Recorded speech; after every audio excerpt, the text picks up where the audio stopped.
সম্প্রতি একজন নেতা বলেছেন, মোল্লারা অন্য মানুষের ঘরে খেয়ে অন্যের ঘরে থেকে আবার 500 টাকা হাদিয়া পেলে নাকি ফতোয়া পরিবর্তন হয়ে যায়।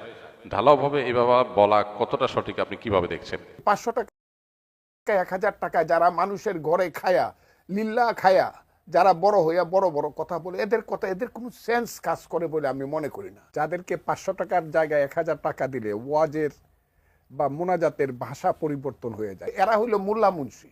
মোল্লাতন্ত্র কিন্তু ইসলাম নয়। কাজে এই বাংলাদেশে মোল্লাতন্ত্র হয়েছে আর ধর্মের নামে ব্যবসা শুরু হয়েছে। দেখেন, প্রথম কথা হলো, হুজুররা অনেকেই মানুষের দান খয়রাত হাদিয়া তোহফা এগুলো দিয়ে চলে। দান খয়রাত এদেশে কেউ জোর করে আদায় করে না, এটা খুশি হয়ে মানুষ দেয়। হুজুরে একবেলা খাওয়াইলো বা 3 বেলা খাওয়াইলো, হাদিয়া দিল, তোহফা দিল, এগুলো কি হুজুররা চাঁদাবাজি করে আদায় করে?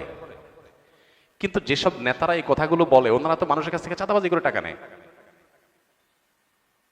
রাজনৈতিক নেতারা, আমি সবাইকে ঢালাভাবে বলছি না, রাজনীতি করতে গিয়ে নেতা হতে গিয়ে মানুষের কাছ থেকে চাঁদাবাজি করে টাকা নেওয়ার কালচারে যারা অভ্যস্ত, বা যেই সোসাইটিতে সেরকম কালচার পলিটিশিয়ানদের মধ্যে অনেকের মধ্যে আছে, বিভিন্ন দলে আছে, সব দলেই কম বেশি আছে, এই কালচারে যারা ডুবে আছে, তারা যদি আলেম সমাজকে বলে 500 টাকা 1000 টাকা মানুষ আল্লাহর রাস্তায় দিলে খায়, তাহলে এটা হলো চালনি সুইকে যে বলে তোমার পেছনে ছিদ্র আছে, ওইরকম।